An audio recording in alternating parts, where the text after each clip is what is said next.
Cada segmento del sistema gastrointestinal tiene una función específica para la digestión de los alimentos.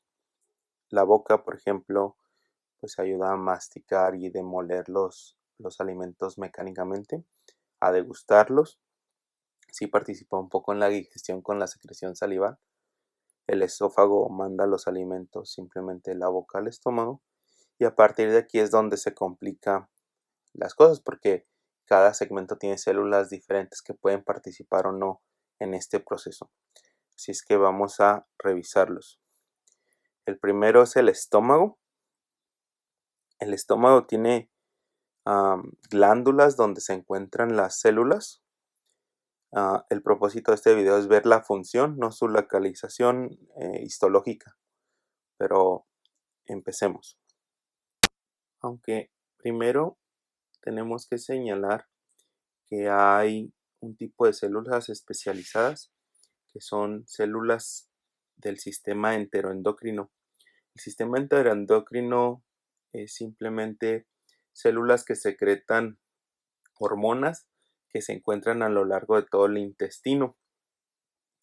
Estas las voy a ir mencionando conforme veamos los segmentos, pero no quiere decir que sean exclusivos de ellos. Por ejemplo, la CCK, las células sí que se secretan CCK, están en el intestino delgado y conforme vamos avanzando en el intestino, van desapareciendo estas células, pero probablemente solo las mencione en el duodeno. Y así sucesivamente para cada una de ellas. La mayoría de las células del sistema enteroendocrino se encuentran en el intestino delgado. También hay otras células que se llaman células neuroendocrinas que se encuentran aquí en el intestino. Estas solo son las enterocromafines que secretan serotonina y las similares a las enterocromafines, que de hecho son con las que vamos a empezar en las células del estómago, que serían estas células similares a las enterocromafines. Estas células secretan histamina, son estimulados principalmente por la gastrina, también por el sistema parasimpático, con acetilcolina y M3, y son inhibidas por la somatostatina. Sé que aquí hay algunos otros estímulos, pero voy a ir mencionando los más importantes. Las células principales secretan lipasa y pepsinógeno. Estas son estimuladas por el pH del estómago, también por la acetilcolina y la gastrina, y por el péptido intestinal vasoactivo. Si notan en la imagen pongo este tipo de dibujos, se refiere a que es un receptor acoplado a proteína G, ya sea GQ, que estimula la liberación de calcio en su señalización, GS, que aumenta el AMP cíclico, o GI, que disminuye el AMP cíclico. Si no tienen este tipo de dibujito, pues el receptor sería diferente a uno de proteína G o es desconocido. Por ejemplo, el estímulo del ácido también es un receptor, pero no especifique cuál es. Las células parietales son las que secretan ácido clorhídrico, que lo secretan en forma de protones y ya en el intestino es donde se une con el cloro, y también secretan factor intrínseco. Estas son estimuladas por gastrina, por acetilcolina M3 y por histamina, la cual acabamos de ver que la secreta las células enterocromafines. Puede ser inhibido por somatostatina y por el péptido YY, aunque es indirecto, ya que el péptido YY generalmente inhibe a la neurona que secreta M3. También tenemos las células de Cajal. Estas se encuentran en la musculares mucosae, que es una pequeña capa del intestino que está justo por debajo de la submucosa. Estas son el marcapasos del intestino, sirven para la motilidad intestinal. Después, cuando expliquemos la motilidad, voy a volver a hablar de ellos. Simplemente están generando despolarizaciones que en el estómago lo hacen 3 por minuto. Es decir, gracias a estas células el estómago se está contrayendo cada 3 minutos y eso propicia los movimientos intestinales espontáneos. En el duodeno lo hacen 12 por minuto, en el ilion 9 por minuto y en el colon de 3 a 4 veces por minuto. El sistema parasimpático con M3 o el sistema nervioso entérico también lo estimulan. El óxido nítrico las inhibe. Después tenemos a las células epiteliales o células mucosas. Estas secretan mucina y bicarbonato que contrarrestan a las células parietales que secretan ácido. Son estimuladas por prostaglandinas y son también estimuladas por acetilcolina M3. Luego tenemos un tipo de célula endocrina que vendría siendo las células PD1 o XA. Estas células secretan grelina. Aunque son estimuladas por muchas cosas, su principal estímulo es negativo. Es decir, la distensión del estómago cuando comemos inhibe la secreción de grelina. Entonces, si el estómago está vacío, está contraído, está pequeño, entonces la grelina se secreta y esto nos da hambre. Se libera hacia la circulación y de ahí va hacia el hipotálamo, donde promueve la sensación de hambre. Entonces, por eso, en ocasiones, si tenemos hambre y tomamos agua, distendemos nuestro estómago, inhibimos la grelina y así nos quita el hambre. Es un neuropéptido también, ya que puede estimular directamente a neuronas sensitivas aferentes. De hecho, gracias a este mecanismo, ya sea hormonal que se ha liberado a la sangre o estimulando a neuronas sensitivas, realiza una de las funciones que es estimular la motilidad intestinal. Aquí podemos observar que este es el receptor de grelina y noten que dice aquí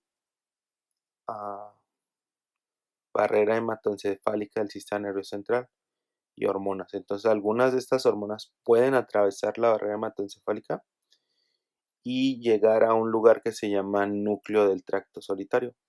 Este núcleo se encuentra en el tallo y estimula o inhibe al núcleo motor del vago, el cual es el responsable de regular al sistema nervioso entérico.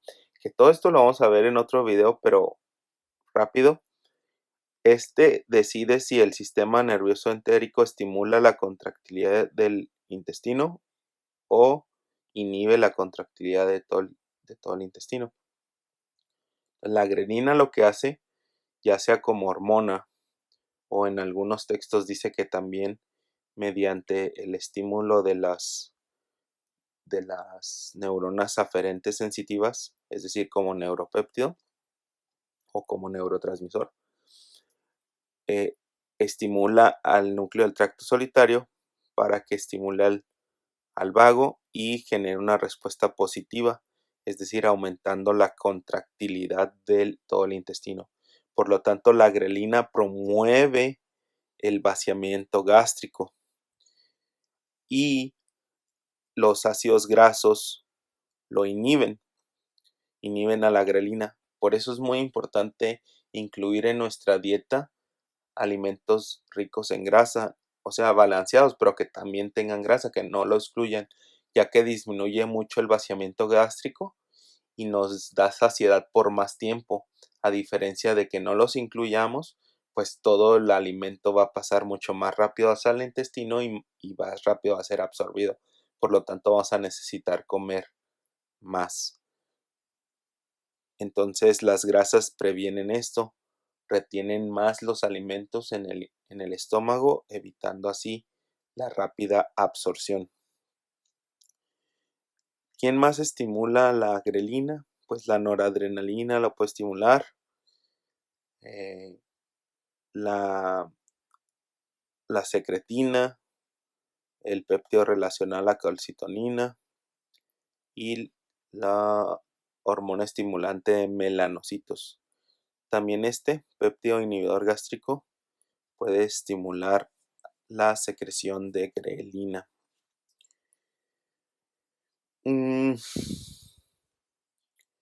Por último, pasamos a estas células. Estas se encuentran más en el antro del estómago, las células G, que es una célula del sistema enteroendocrino. Secretan gastrina, lo estimula la distensión, los aminoácidos, las proteínas principalmente, el sistema parasimpático mediante acetilcolina M3 y también lo hace mediante esta proteína, esta péptido que se llama péptido liberador de gastrina o bombecina. Este péptido explica por qué si damos un antimuscarínico no bloqueamos del todo la secreción gástrica, la secreción de gastrina, perdón, porque el estímulo parasimpático no depende tanto de acetilcolina, sino de el péptido relacional a la péptido liberador de la gastrina, que es un neurotransmisor. El pH ácido, el péptido inhibidor gástrico y la secretina inhiben la secreción de gastrina también. Y las células D, que estas células D son las que secretan somatostatina. La somatostatina se van a encontrar en un montón de lugares inhibiendo todo. Si notan, en las células de grelina, ahí está la somatostatina. En las células de G, ahí está la somatostatina. La somatostatina inhibe en casi todos los lugares. Células parietales, células enterocromafines-like, similares a las enterocromafines. En todos lados está la somatostatina. Entonces es prácticamente nuestra retroalimentación negativa. Nos lo estimula el pH ácido, la secretina, la colecistoquinina, el péptido relacionado a la gastrina, péptido liberador de gastrina, perdón. Todo esto estimula la secreción de somatostatina. Y ya para finalizar, pues todas estas moléculas inhiben el vaciamiento gástrico y todas estas moléculas potencian el vaciamiento gástrico. De los fármacos que podemos utilizar aquí en el estómago para las funciones celulares que acabamos de ver, pues son los bloqueadores H2, que como saben la histamina mediante H2 estimula a las células parietales. Entonces, ranitidina y cimitidina son bloqueadores de esto y evitáramos la estimulación de estas células parietales. Los inhibidores de la bomba de protones inhiben al sistema de liberación de hidrógenos, bloqueando completamente la liberación de ácido. Los protectores de las mucosas, por ejemplo, tenemos al sucralfato. Este medicamento se une a sitios donde la pared del intestino carece de mucina, como cuando hay daño ya por úlcera, ahí se mete y hace enlaces con la mucina reforzando la pared mucosa la protección mucosa del estómago. El misoprostol es un agonista de prostaglandinas, aquí dice anti, está mal, es un agonista de las prostaglandinas, de los receptores de prostaglandinas y promueven la liberación de mucina y bicarbonato, como vimos acá en las células epiteliales, en el estímulo de estos receptores, pues promovían la secreción de moco y de mucina. Es por eso que los AINES son una de las principales etiologías de la gastritis o de enfermedad ulcerosa péptica, ya que inhiben a las prostaglandinas y evitan la liberación de mucina y bicarbonato. También tenemos el bismuto, subsalicilato de bismuto, que tiene propiedades muy interesantes. Es citoprotector, muy similar a lo que hace el sucralfato. También capta los iones y las toxinas, por lo que tanto tiene propiedades antimicrobianas y antiinflamatorias. Su mecanismo de acción no se sabe mucho. El Helicobacter pylori es una bacteria que es la causa de la enfermedad ulcerosa péptica. La infección está presente en un alto porcentaje en todas estas enfermedades ulcerosas. Entonces, siempre que alguien tiene gastritis o enfermedad ulcerosa, se tiene que buscar Helicobacter pylori. Esta bacteria es un gran negativo curviado. Por lo tanto, debemos de dar terapia antimicrobiana. Hay esquemas muy utilizados, sería un inhibidor de bomba de protones más claritromicina o amoxicilina, se llama terapia triple, o inhibidor de bomba de protones más metronidazol y tetraciclina y bismuto, esa es terapia cuádruple. Los dos son muy eficaces para la erradicación de esta bacteria. Y luego tenemos los antiácidos, que simplemente son bases que se unen al hidrógeno. Por ejemplo, está el hidróxido de magnesio, el hidróxido de aluminio, que es el famoso Melox, o el carbonato de calcio, que es el Tums, que son las pastillas que mascas, que vienen de colores. Esos son antiácidos que se unen a los hidrógenos que están aquí y los neutralizan a estos. El sal de uvas o el Alka-Seltzer tienen bicarbonato, simplemente por eso son antiácidos. También tenemos la pirenzepina, que ya no se usa, que antes era un antiácido utilizado porque es un bloqueador de los receptores M3. Entonces se dejó usar porque puede bloquear en un montón de lugares. Acá y en otros, ¿no? Que no pertenecen al sistema gastrointestinal y tenía efectos adversos muy común. Y eso es todo de las células del estómago y su tratamiento.